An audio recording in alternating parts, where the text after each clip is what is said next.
Hello beautiful soul! Welcome back to my channel. This is my channel, Amir for Japan. Kabayan Gemini, this reading is for you, October 1 to 15. Maraming salamat muna sa mga subscriber, new subscriber, cross-watcher. Sa mga bagong pasok dyan, welcome na welcome kayo sa bahay ni Ate Aimee. Salamat din sa nakakataba ng puso ninyong mga comments at sa mga nagpa-personal reading. Marami pong salamat. Kung gusto nyo na energy nyo lang talaga, ang gusto nyo makuha natin, all the details para sa personal reading is in description below. General reading tayo Gemini, kunin mo lang ang sayo at itapon ang hindi naman sayo. Maring vice versa, energy mo, energy ng person mo, energy ng malapit sa puso mo. Nangyayari or mangyayari pa lang. Use your own intuition, lawakan nyo ang inyong isipan. Energy reading, ano man ang gender mo, ano man ang edad mo. Tandaan nyo lagi na kayo pa rin ang makapagpapabago ng inyong buhay. Siyempre, may nakikita ako sa'yo na parang there's something need to work out. Ang nakikita ko sa'yo dito, and you will be success. May mga achievements, success situation, or may mga bagay na kinakailangan mong mag-think advantage. You need to prepare with something. May preparation o may paghahanda o pag-prepare ako na nakikita sa iyo. Waiting from news, package, or letter. Maaring may mga hinihintay ka talaga na achievement, package, news, letter. Maaring gano'n sa iba sa inyo. O maaring kung ano may mga hinihintay mo na yan. And spiritual love. Siyempre andoon yung something understanding in a situation. When it comes to spiritual. May mga bagay na iintindihin mo, maiintindihan mo, o kinakailangang intindihin mo. Sa situation, it's more on maturity thinking din ang nakikita ko sa'yo when it comes to Alili. Being understanding, tsaka, alam mo yun, you want peace for a situation. Maaring may mga bagay na ayaw mo na ng gulo, gusto mo nang hinihintay mo na, maaring naghihintay ka ng sana magkaroon ng magandang result or magandang news, magandang outcome in any situations in life.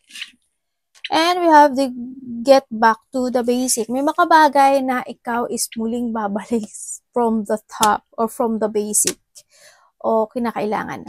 Andito rin yung sitwasyon na kung ano mga bagay na yung kailangan mong maintindihan na nangyari yun kasi may dahilan. Or may mga bagay na kailangan i-let go or kailangan i-transform, baguhin, o desisyonan na this time, sa iba sa inyo. Or may mga bagay na babalikan mo or kailangan mo mag-umpisang muli. May pag-uumpisang muli na magaganap sa buhay mo. And, stubborn. Stubborn, aggressive person. Ang nakikita ko sa'yo, pwedeng ikaw ito, maaaring may mga bagay na hindi ka nakikinig o hindi ka makikinig at nakikinggan mo lang yung sarili mo. Pwedeng ganun, or someone. Siyempre, di ba? Maaaring related ka sa Aries, Leo, Sagittarius, or kay Aries. Di sa Ram kasi. Aries, siya. Maaaring related ka sa kanya. Maaaring itong si Aries is, kasi meron din ako dito na nakikita na may mas matanda sa'yo.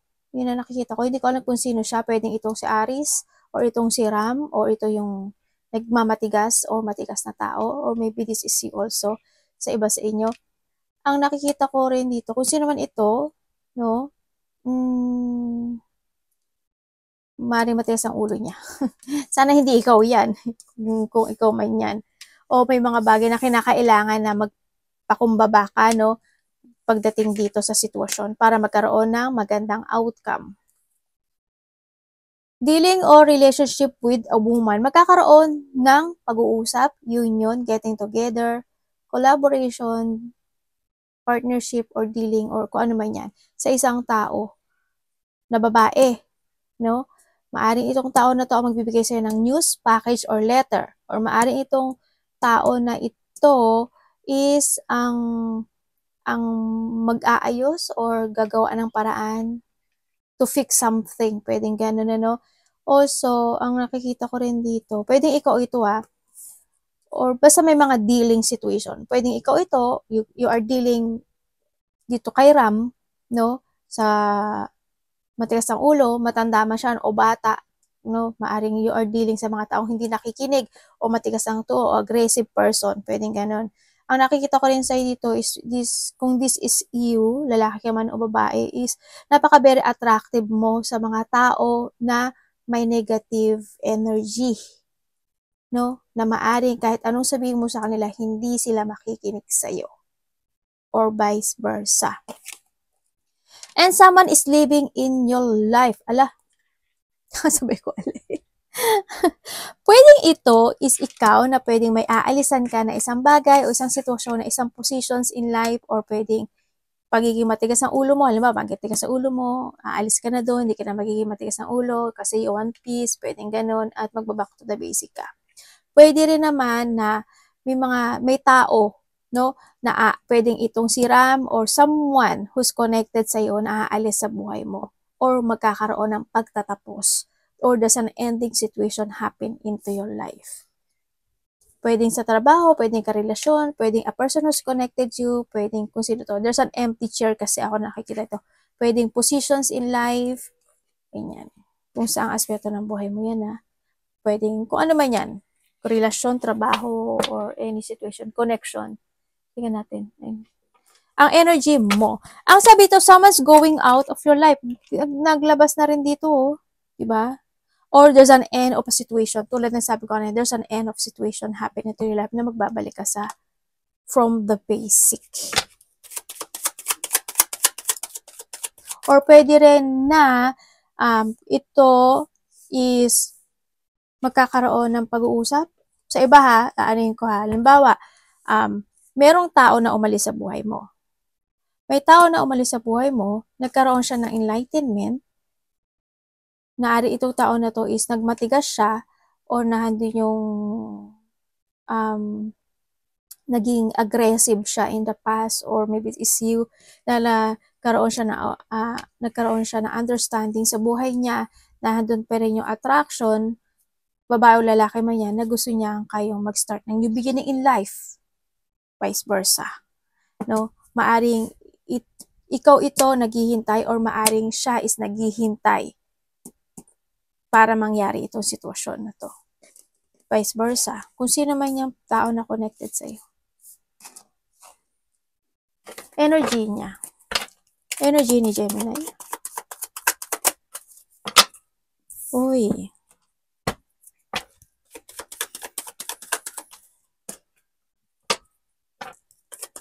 Okay, energy mo, masaya ka.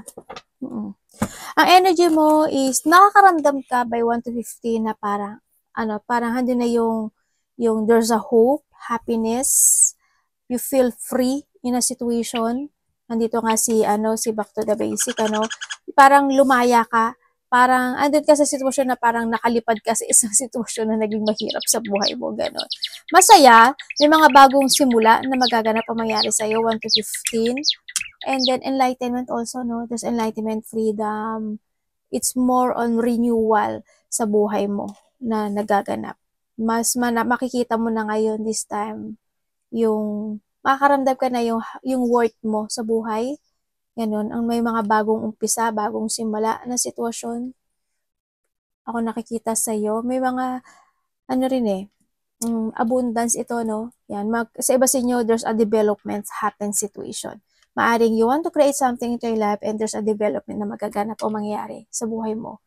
Sa iba dito, pag-uumpisa. Sa iba dito is celebration, happiness. Kung ano man yan, may mga successful happiness, joy, enjoyment, recovery happen into your life. Ganyan. New beginning happen into your life. Dapat parating, dapat iwasan tuloy. Anong parating? 1 to 15. Parating. Uy, ano yan?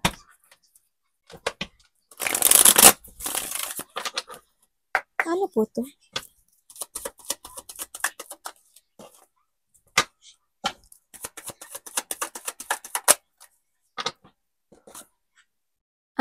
Okay. Ang parating sa iyo, there's a reward situation, Pwedeng ito is, parang there's an stability happen into your life. Yun ang parating sa iyo. Kumbaga, you will escape in a situation na you feel not is working to you anymore. You will getting away with something. Just a start, fresh, happen into your life. May mga reward of your success, because of your effort, ang nakikita ko sa'yo dito. And then also, parating, may tao na want to confess or may tao na gusto kang kausapin.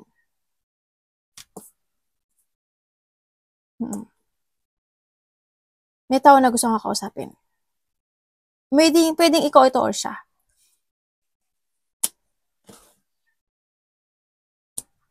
Gusto ka niya kausapin. Maaring this week or darating, nag-iisip siya. Diba dito kasamahan mo to sa trabaho eh. Or connected siya sa'yo talaga. Itong tao na to. But may distance. May distance and parang naghihintay siya or maybe you are waiting. Pero ang nakikita ko dito may confession or may pag-uusap na magaganap o mangyayari. May tao rin dito na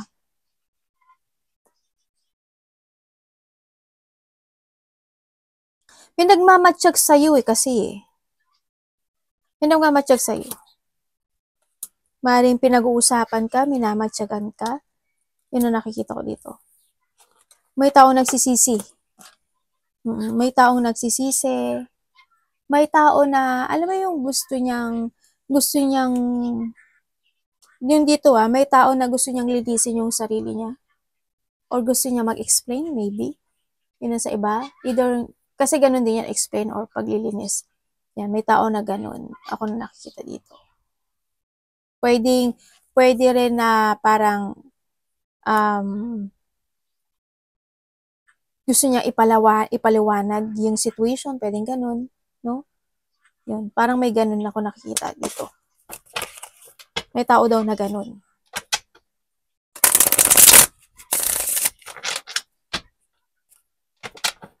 May malalaman ka raw katotohanan. Sabi dito. May marireceive kasi andito rin si news eh. Maaring may marireceive ka na katotohanan, news, kung ano man yan. May mga katotohanan na marirevealed. Ganyan. Ano dapat iwasan?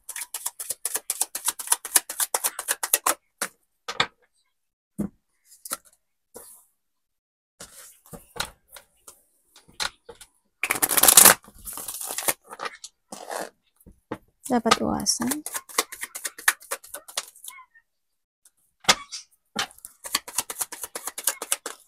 Okay, ang dapat mong iwasan. Ang dapat mong iwasan, siguro yung ma-loss of control ka in your situation. Yung ma-out of balance ka, ma-imbalance ka, ma-loss of balance ka. Iwasan mo na mawalan ka ng tiwala sa sarili mo, mawalan ka ng bilib sa sarili mo, kahit na yung ibang tao walang bilib sa sarili mo, walang bilib sila sa'yo. Let it go. Sabay ko na pinabayaan no? Yan, iwasan mo siguro yung mag-isolate sa sarili, yung mag-focus ka to your frustration, or yung mag-focus ka sa mga tao na may mga nasasabi sa'yo, yun, umiwas ka na lang doon sa mga taong chismosa, mga tao na mangloloko, gagamitin ka lang, mga cheating situation, ganyan. Iwasan mo yung mga peking, mga peking tao, ganyan. Iwasan mo, siguro yung mga pagtatalo, alitan, galit, salungatan, bungangaan, pakikipagtalo, parang wasting time na rin kasi, ang sinasabi to, kumbaga na dun ka sa point na you need to use your knowledge, you need to use your intellect, tsaka wisdom. Kumbaga sabi ko nga 'di ba palagi ng mga nakaraan, if the emotions is high, intelligent is low, nakakabobo, 'di ba? You need to think very carefully. Ang sinasabi nito, iwasan mo na lang, no? Iwasan mo na lang. Siyempre yung sobra-sobra yung gastos o yung sobra-sobra yung paglabas ng pera, yun iwasan mo, no? Sa nakikita ko sa dito. Yung mga magaganap o mangyayari na parang something celebration, fun, happiness, enjoyment, situation, getting together, union man yan, pwedeng family unity reunion, close relationship, pwedeng ka na mga kaibigan, kung ano man yan. So, iba naman sa inyo is hindi ko alam, there's a related sa maaaring may mga pag-uusapan kayo related to a wedding, may pupuntahan kang wedding, or may mga ganon, celebration, parang ganon. Ako nakikita sa iyo. Ang sabi rin, yung iba kayo ay tatahak ng bagong journey sa buhay mo. Ay anak, ano yun? May sinasabing papers and documents? Baka may dapat kang asikasuhin, ayusin, about related to a papers and documents sa nakikita ko dito. Baka may kailangan isulat, ayusin, ipasa. Ayun, ganun ako nasabi. Nakikita dito. Ay, naku, petang labasan ng mga batuta. Ay, ano. Sa lab, tingnan natin ang lab mo. Kapatid, anak, magulang, karelasyon, kaibigan. Kamusta ang lab to 1 to 15? Ang dami yun. Gemini. Pwedeng pamilya. Diba dito, may gulo no? May nag-aaway na magkakapatid or karelasyon to. Okay, when it comes sa love, kung kayo is single, kung kami ay single, anong mangyayari? Kung kayo is single, maaari makakilala kayo ng isang tao, magaling magsalita. Magaling magsalita. Hindi ko alam kung may pamilya siya, or either pamilya siya or mas matanda sa'yo, or pwedeng vice versa, or siya is stable sa buhay. Ano siya, sa iba sa inyo, either taga-ibang probinsya or taga-ibang bansa ito. So, nakita ko dito. Yun, ang nakikita ko. Iba dito province no? Iba dito pwede siyang apart ng mayamang bansa mayamang bansa. Ano ba mga mayayamang bansa? Japan, Korea, Dubai. Hindi siya hindi siya US Hindi ko nakikita yung US. Pwedeng iba dito is per province. Ganon, sa nakikita ko dito. Yun ang makikilala nyo daw. Kung saan man nyo, basta medyo siya, more on technology. Yan, siya sa technology. Yun. Pwedeng sa iba dito, kung hindi siya related doon, is mas matanda sa inyo, yung makikilala yung tao. Or pwedeng siya is pamilyadong tao na nagkaroon siya ng struggle or burden dun sa relationship. Pwedeng hiwalay ito, no, sa iba sa inyo. Yung makikilala mo. Kung kayo naman is nagkahiwalay nitong tao, nagkaroon kayo ng conflict no? Nagkaroon ng pagtatalo sa relasyon na ito.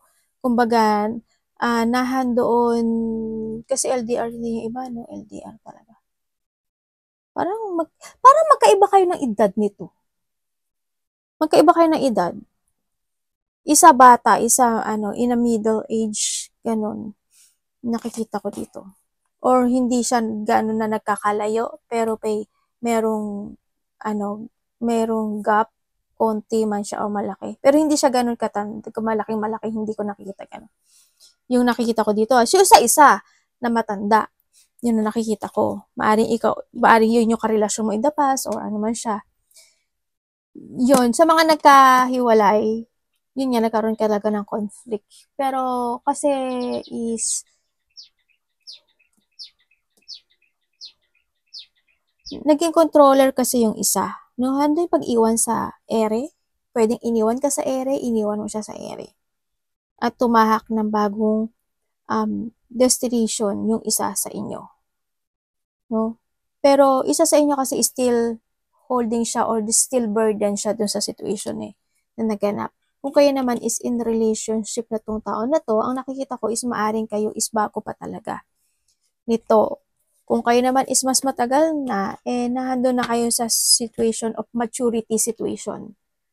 Kumbaga, kung nagkahiwalay man kayo at nagkabalikan kayo, mas isa sa inyo is nagkaroon ng more on maturity in this relationship. Kung sa iba naman sa inyo is bago kayo, is andoon yung nahandun yung maturity ng isa sa inyo. Kumbaga, mas nagiging understanding yung isa, magkakaroon daw kayo ng pagtatalo o pag-aaway o hindi pagkakaintindihan. May parating. Sana huwag mo masyadong dibdibin, kung ganun man ang mangyari. Mas maganda dito is pag-usapan. Maigi, no? kung magkakaroon ng gano'n. Pero sa iba since magkakaroon ng either tampuhan lang ito, malaki man o maliit ito, magkakaroon ng ganong sitwasyon. Pwede ikaw magtatampo ka sa kanya, hindi mo siya maintindihan, or vice versa. Sa iba sa inyo. Tingnan natin ang money mo. Ano oras? May tumutunog kasi kaya sabi ko parang ano oras na. Money ni Gemini, 1 to 15.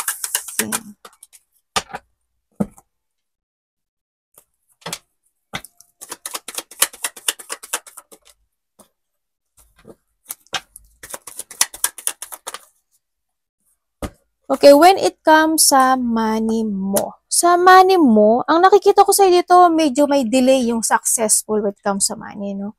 Yan, may delay pero ang nakikita ko naman is parang nag-e-enjoy ka naman into your life, no? Kumbaga hindi ka naman totally na sayad sa ngayon sa nakikita ko sa dito. Pero kasi there's an enjoyment situation eh. Pero ang sinasabi ito, you need to take it action. Kumbaga, wag mong pabayaan, no?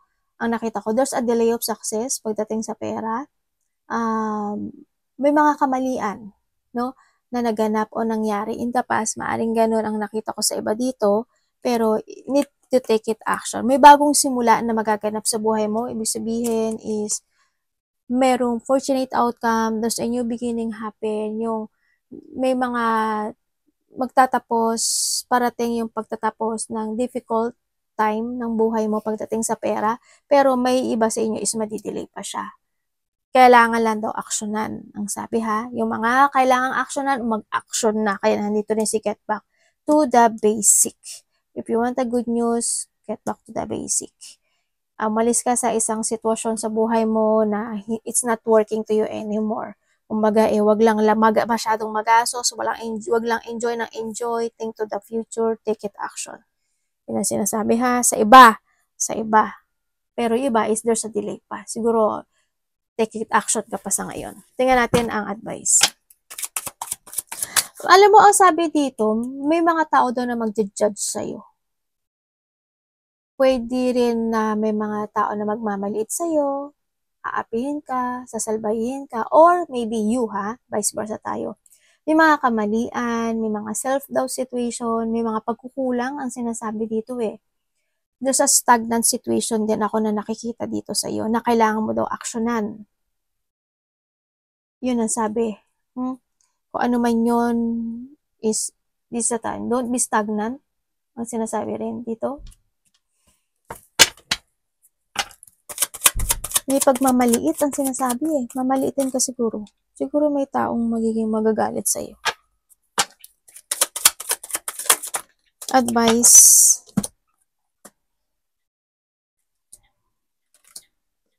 Ay, devil.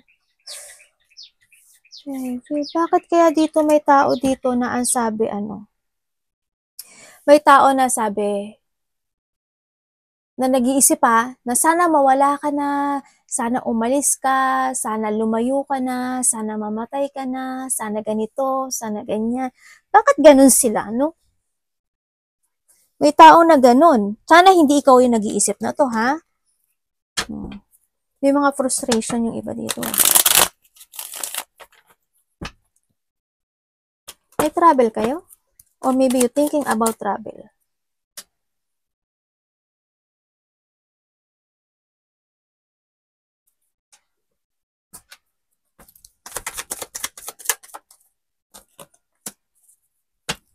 Okay, advice. May pagtutulungan, ano? May something.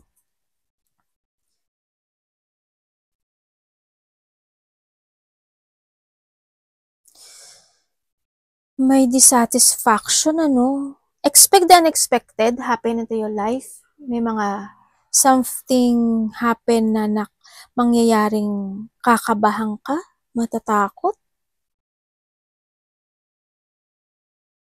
Meron ka daw na ano eh, i-work out na situation eh. May ikakashock o may ikakabigla mo. Daw. Sabi.